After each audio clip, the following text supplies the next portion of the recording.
Hey, everybody, and welcome to the Focus on Greatness podcast. I am your host, Hiram Roche, and here on this platform, it is men helping men redefine greatness through service. And so, before we dive into this conversation, I need you to do me a favor because I want everybody to know about this woman. So before I can't even hold it. This is my mama. So I need you to do what y'all do best. Share this. Make sure that you're commenting. Make sure that you like. For those that are watching this and are listening to this for the very first time, make sure that you are subscribed to all the podcasts on every platform. If you're watching this on YouTube or if you're watching this on Facebook, make sure that you like. And on YouTube, make sure that you subscribe and hit that notification bell. I'm not going to wait any longer because I can't wait to get a part of this conversation and for you to be able to be a part of what's about to take place. So let's dive in. Hey, everybody. Hey, listen, Greatness Tribe. Hey, listen, have you joined our text group? I know you have already, but if you haven't, I want to make sure that you know and are aware that we have one. The importance of this text group is so that me and you can be able to stay connected. I know that there's times that I can go live. There are things that we are going to be releasing. There are conversations that I'm going to be having, and I don't want you to miss none of that. I want you to be able to be involved in everything that we're doing as the Greatness Tribe. So this is what I need you to do. I need you to text 833 398 1648. That's the number I need you to text to. And here's the phrase I need you to only text greatness. Now, again, what is this going to do? This is going to allow me to be able to text you personally so that we can be able to stay in contact, be able to stay connected, so we can continue to talk, so you can know what's happening, what products that we're going to be offering, or what things is going to happen. Again, I don't want you to miss out on anything. So listen, this is important. Because if you believe that this Greatness Tribe is impacting your life and is very vitally important to what you're doing, you're always expecting these Monday night conversations and the posts that I do throughout the week. You're expecting these things and you're anticipating these conversations. You don't want to miss any of them. So again, text greatness to 833 398 1648 in the Greatness Tribe. I'll talk to you soon. Hey, Mom, how you doing? Hey. So this is going to be fun.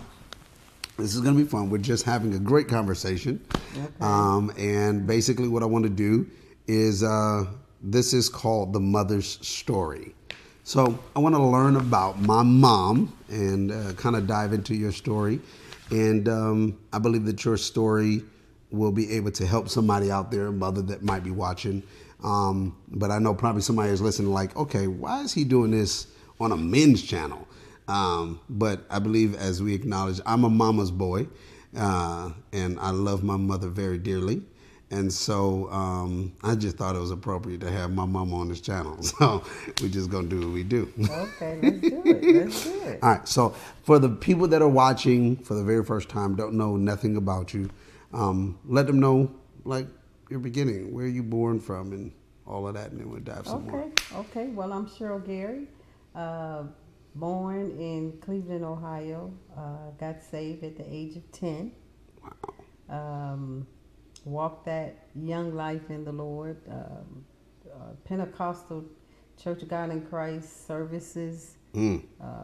Elder Ford, George Ford, and John Ford was our pastors. It started in a vocation Bible study. It's like a summer school deal. I would go spend time with my grandmother during the summer, and round the corner was the vocation Bible school. And so I as a young child, I was fascinated first by just the windows in the church, because they had all those color palettes, and I was my mom used to say, I would ride past there and say, take me in there,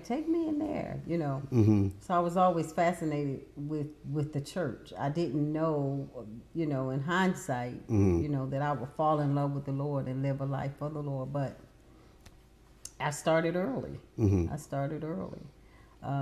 was married at the age of 23. Young buck. Yeah. Had you, 24. Then we divorced, and we was single with a son, and that was where, you know, because you get to learn the Lord in the different stages in your life. You learn depending on your need. You know, that's how you discover him. You know, and at that particular time, I just coming from a broken home and now experiencing singlehood with a child, which was something that I never wanted. Right. You know, I never wanted to have children without being in a family unit.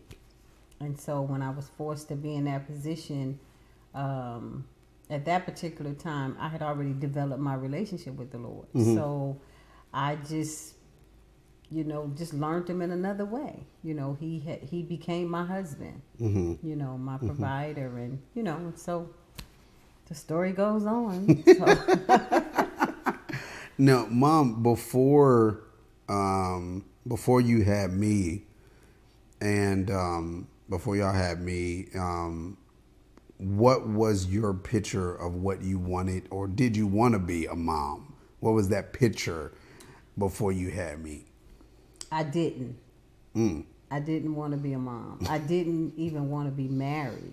Wow. Because at that particular time, I came from a place of rejection from my mom, being at a distance with my siblings, because I think at 11 or 12 I went and stayed with my grandmother. I was raised by my grandmother, and I was the only child there. Then I think I was 13, 14, and my grandmother passed, and then I couldn't go back home to my mother because she rejected me. Wow. So I wind up, my dad was out of state, and I wind up he comes in the city now, and then he's with another lady, and he talks her into keeping me, and I stayed with them until I graduated from high school, which was God sent, because she was loving. There was challenges, because I wasn't her natural biological child. Right. And then he left me there and went on with his life. But, I always was, with the Lord, and I always was in church. So I had that family support. And that's where I began to understand in God's, heart of the family unit. And that's, we call each other sisters and brothers in the church. That's my mother in the faith. Oh, that's my father in the faith. Because God's whole heart was the family unit. Right. And so, and I knew that, and that was a gravitation for me, because that's what I yearned for, was that family. I wanted the siblings, and I wanted, the mother and the acceptance of the father, and, and all of that. But I didn't get it in natural sense initially, but I had it within the church. God raised up mothers and fathers and sisters and brothers for me. So it was an adjustment, but I just, God has just been gracious. Right. Beyond words, he's been gracious and kind, and I wouldn't, trade my life, for another, because I learned, and it has cemented in my heart who God really is, and how much he really loves us, because the love of the Father is really what kept me mentally. So when we got to the place of being single together, I made some emotional mistakes, because I think I initially, because I wanted to make sure that you did not experience what I experienced, so I might have overcompensated.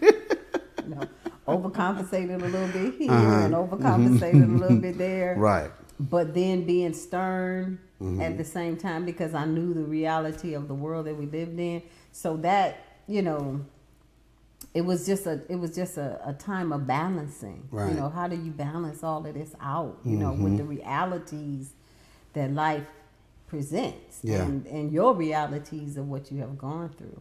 And then I didn't want to burden you, so I couldn't, when you would ask, why they wasn't responding to you, my family, in the way that you thought that they should, I couldn't answer that because they didn't do it to me. Right. But I wanted you to have the assurance that you had it with me, though. This is the real deal. This is so that was my goal, to make sure that you didn't lack emotionally because I lacked. Right. But I didn't want to overcompensate giving it to you because I lacked. So you had to, God had to balance that out so you didn't grow up to be, kind of messed up. Well, I'm glad you did what you did, so I wouldn't grow up to be messed up. Yeah. But I think one of the things that I have loved or enjoyed, I guess I would say, is the relationship that we've had. You and yoked me up a couple times. And, absolutely. You whooped me a couple times. Absolutely. And, we did with all of that. Yeah. But even as I have grown, we have had and still kept a very, very great relationship. I think sometimes the thing that I think about, Mom, when you're talking about really your past and where you really didn't want the marriage, you really didn't want the child context. Sometimes when I've seen in different patterns, and I know you've seen this as well, in different scenarios where you'll have a situation where a person will then get married and then have the child, and then it's like they almost resent the context of them having it. You know what I'm saying? And then surely falling in a scenario like you, where then it was one of those things where it's like, okay, we had the marriage thing, didn't work out, but now I have this child, and I've heard people say, now I'm stuck with this child. Right. Because I never wanted one in the beginning, this and this or whatever, and so because of that, now I'm stuck in this situation or stuck in this circumstance, and it does something to them. So for me,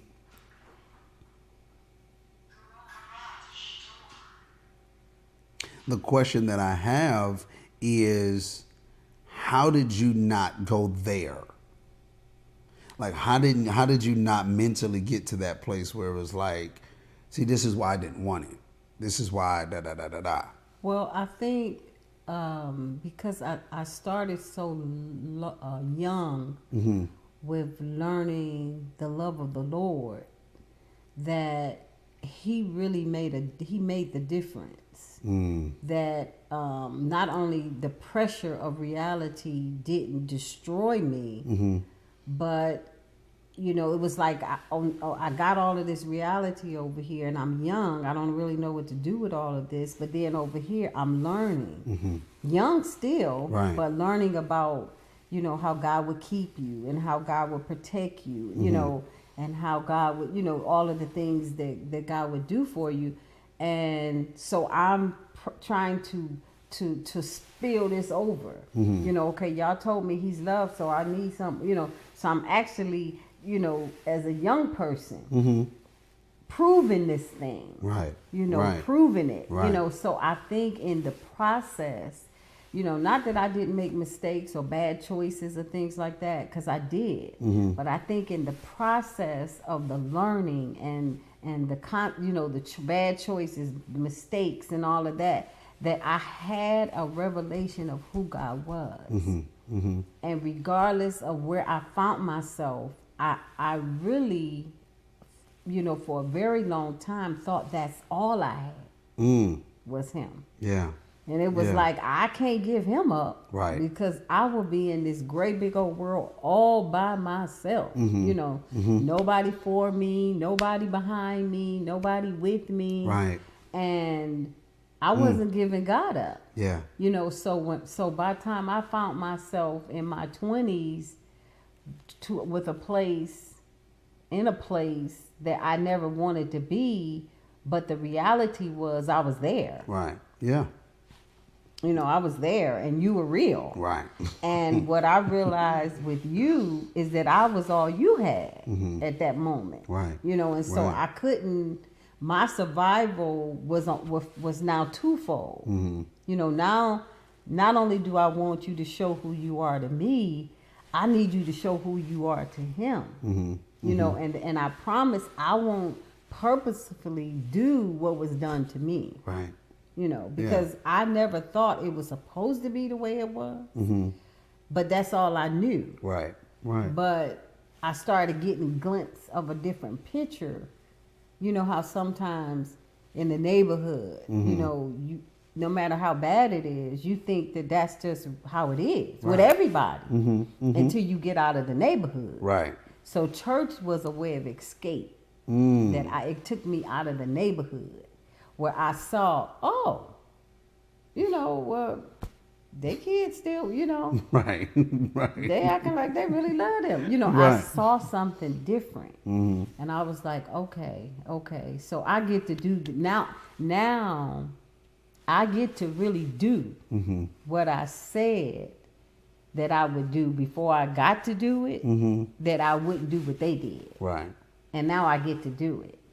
So, and that's why I said, you know, I'm so gracious to the Lord of the balance in that, because it could have been, well, you could have been so rotten, Right. unmanageable, and, you know, because I could have overdid it, Right. and made you be to me what you could never be, you know, and fill those gaps. But I allowed God to do that so I could give you what you needed, because that wouldn't have helped you. Right. You know, it Right. just wouldn't have helped you. Right. Now, I want to ask this question because for you that are watching or those that are listening, I want to point this major piece out, is that everybody's story is different.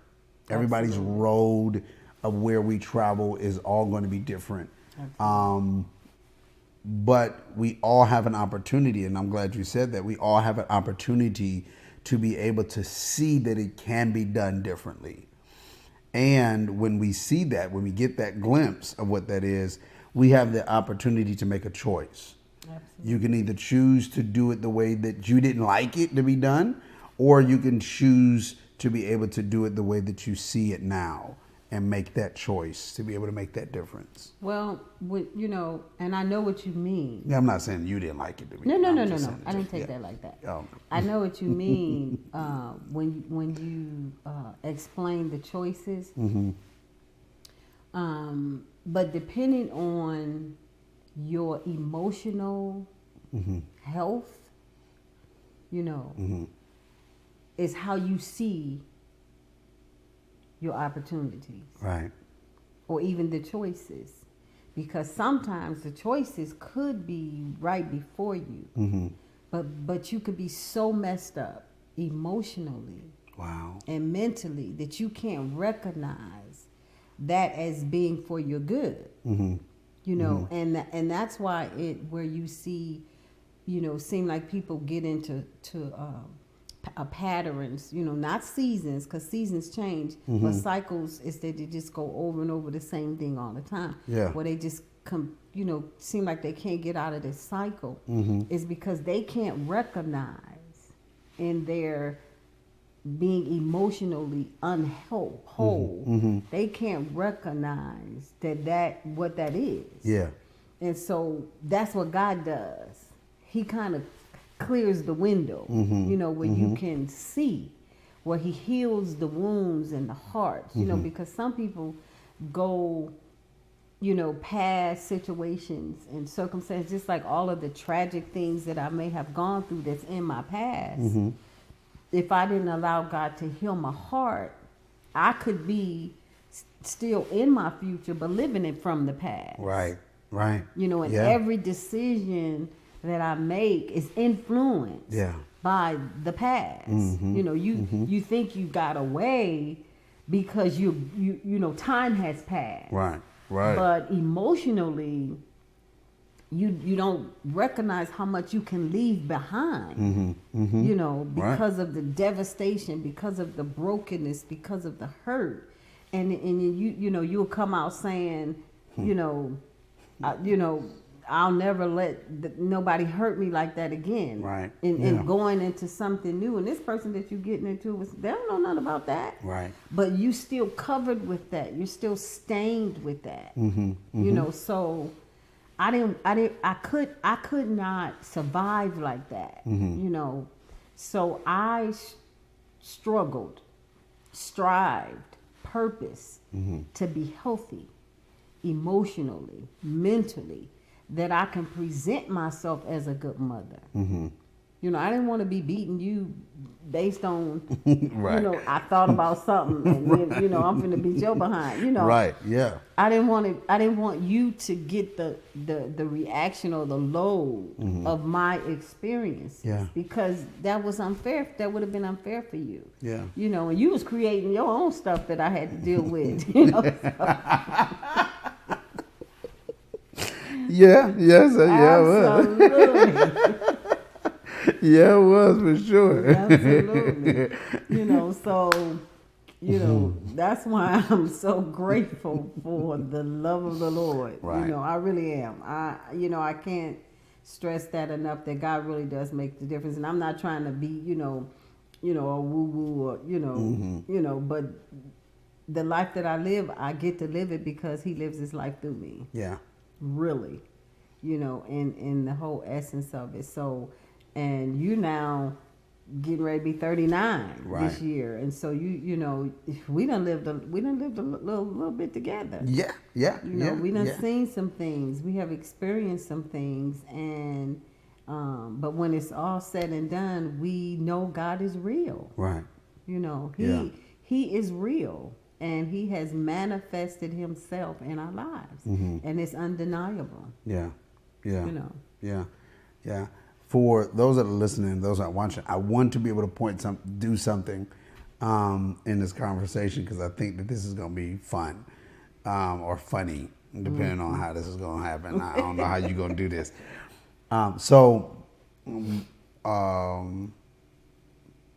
You didn't get married to Dad until I think I was 15. Mm-hmm. You mean remarried? Right. Mm-hmm. Until I was 15 years old. Mm-hmm. So literally, we had, just say 14 years, just me and you. Mm-hmm. So how did you deal when I transitioned into the teen years? Because it was bad still years. Well, I mean, you know, it all depends on how you want to look at it. Yeah. Well, your years of experience. There we go. Yeah, that sounds a little bit better. Well, one thing that I was convinced about, you know, and I always stood on the promise and the prayer that God would save you, and that, you know, because I committed you literally to the Lord. And I just trusted that if I trained you up and allow you to see God as who God was, that it would make such an impact on your life, that it would make a difference. And I remember telling you when we first began our single life together without a husband, that I would take care of you as the best that I could, but I can't promise you that I would give you everything. But one thing that I wanted you to do, so I would be at peace as a mother, is that you would fall in love with Jesus. And I'll know that you would then be okay, because he would take care of you better than me. You might have been about, you know, I know you didn't understand all of that in content then, because you might have been about 4. I know. But you know, but that was my heart about it. Yeah. You know, so when life began to change, see, and in that dynamic, it was a lot going on, because we were single, then we covenanted with, you know, my husband, and he had a son, and they were single. Right. So you got these two totally different lifestyles that you're trying to bring together.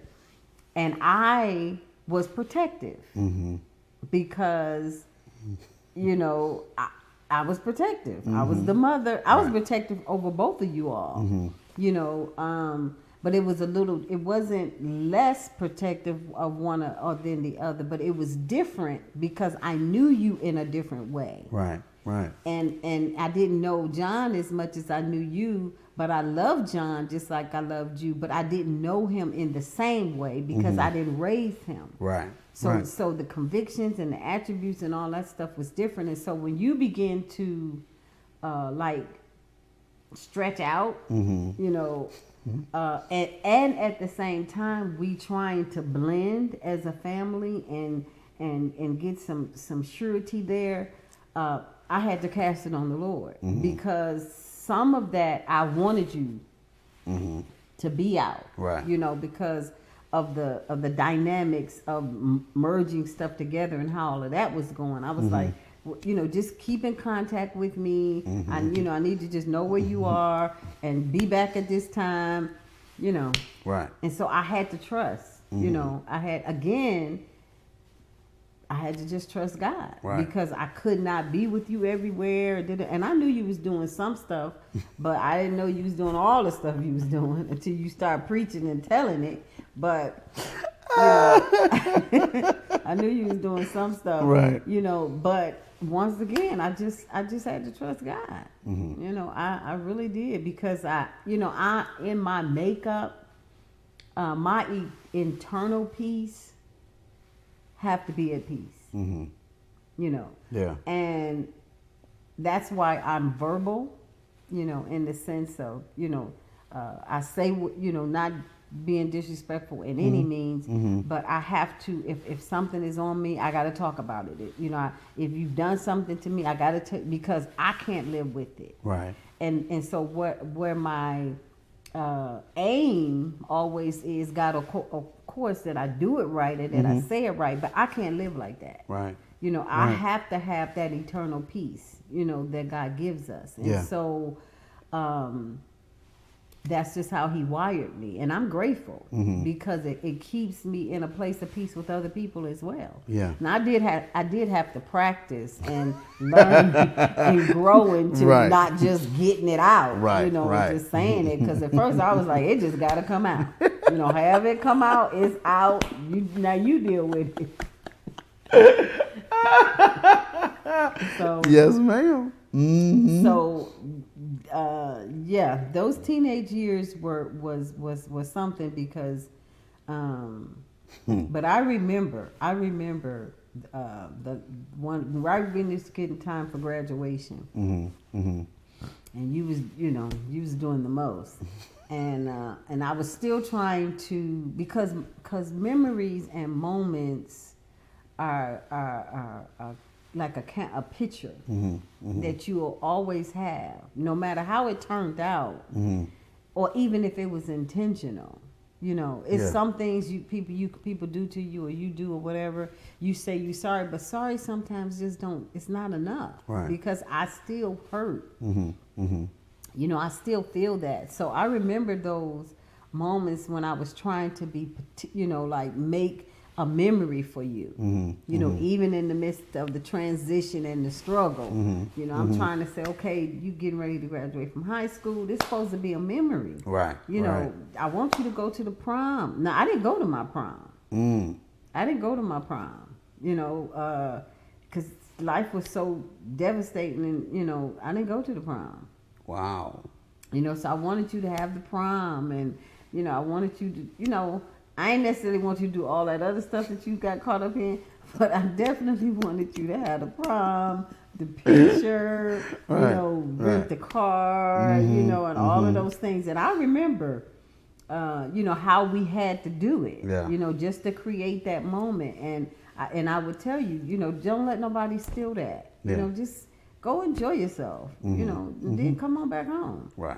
You know, when it's all said and done, you know, however. Right. You know? Well, you know, let's look.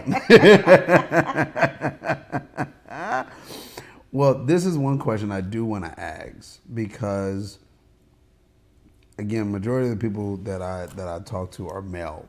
It's a male audience. But I also know, I'm wise enough to know, I'll say it that way, that I do have some women that listen to my podcast for men, for whatever their purpose is. How did you choose to raise me in reference to as having a son instead of a daughter? Like, to make sure that I had those things that I needed as a male. Well, I did want a girl. That's why I said that. I know you wanted a girl. I did. That's no secret. And just for the second said, she be still wanting a girl. I did.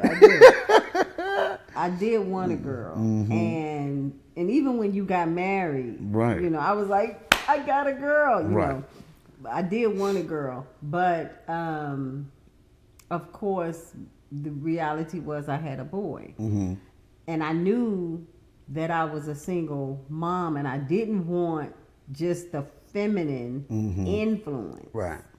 Because I knew you wouldn't be balanced with that. So I purposely picked men, that I trusted to begin to pour into you. But this is what I was going to say. There was a period of time, and this is where I think is very keen, and what happens to a lot of single moms is that the pressure of society with the stigma of how they feel boys should be or mothers should be with their boys, like that mama boy concept or mindset. Well, there was a season where the pressure from other people saying, you shouldn't talk to your mom that much, or the mama boy thing, that they didn't understand the balance of the relationship. Right. And so there was a season where you tried to pull away, and I felt it, because you didn't want to be identified per se as what the world says was a mama boy. Right. And so what I had to do was bring you back in and kind of draw you a different kind of picture. To say, now, in the world with a mama's boy, even once you got married, and was on your own and having your own kids, I said, in the world, in the mindset of the world, the mama, the mama all in the business, all at the house, you telling her your business, and she paying your bills, and, I did none of that. Right. And so I right. So I needed none of them. I needed to bring a reality to you that that's not what this is. Right. But a lot of times, because people don't know what it really looks like, because it's been perverted for so long. Right. When the real reality of what it's supposed to, a God-given relationship of what it's supposed to be like, it's foreign. Right. And so they send accusations or negatives towards that, and I'm saying, but this is genuine. Ain't no perversion here. Right. I don't know what's going on over there in your house. You're not telling me your business. I ain't paying your bills. Right. And I ain't at your house. Right. So so it's like, so where is all of this coming from? Because of mindset. Yeah. Yeah. It really is mindset. And so I had to live through that. And really it helped me, because just as you growing and was growing, so was I. Right. I'm now in a different place where now I have to grow. I have to respect you as a man. Respect you as a man. Right. And I remember one time I went to, how I used to pick stuff up for you. And I would be somewhere and I'd be, I think he would like that. And I would pick, and somebody questioned me about it. And they said, you still shopping for him? I said, no. I said, I wouldn't buy this if I was picking it. Right. If it was what I'm buying it because it's cheap and it's, it's a good price for something, and I know he would like it. Right. But I wouldn't pick that, so I'm not dressing him. Right. But it was a mindset, and not only I would pick up for other people too. That was just my giving way. Right. But they couldn't flow with the concept because of perversion of what that was. Right. And so I had to live through that. It's okay. Well, I keep my pennies. It's okay. So as you can tell, I enjoy talking to my mom. Now we talk on a constant basis. I mean, I made sure that, well, more so, she made sure that, because it did get to a season where it was, It's okay it was a though. little something. But I'm grateful, Mom, one, that you took the time to sit down and talk with me on this podcast, and take you out your comfort zone just a tad bit. A tad bit. A tad bit. But I'm grateful that you did that. And for those that are listening as well as watching, I know and hope that this conversation has been helpful. One of the reasons why I wanted to make sure that I did this was not just the one thing of allowing the world to be able to know or hear from the women that impact my life, but I also believe that these type of stories help the lives of different people because they have the same experiences, or they have things where it's like, oh man, okay, I see how that could change my life, or I see where I can make some adjustments, or whatever that might be, that would help them to be able to see their lives different. And so I hope that through this conversation that this has been a help to you. This has been a help in one way or another, of where that you can be able to see, even if you are a father that might be a single father that is parenting your child, either a daughter or a son, whatever that might be, or you're just, a husband, going through the pieces of, being able to have a relationship with your mom or whatever that might be. The reality of it is the lessons that we learn can be able to be, in some sense, attached to any part of our lives. So because of that, the only thing that we do is we take these type of lessons and conversations and be able to apply them to the areas where we want to make the adjustments and changes for ourselves. So thank y'all for being a part of this conversation. I love y'all. As y'all can tell, your boy is very relaxed. And for those that are listening, y'all can't tell, I'm sitting down on my mom's couch, stretched out a little bit, just very relaxed, because this is mom, so I can be a little bit more relaxed than normal. So I love you all, and thank you again for listening. And I'll see you next time right here on the Focus on Greatness. Love you. Talk to y'all later, and continue to be great. Bye bye.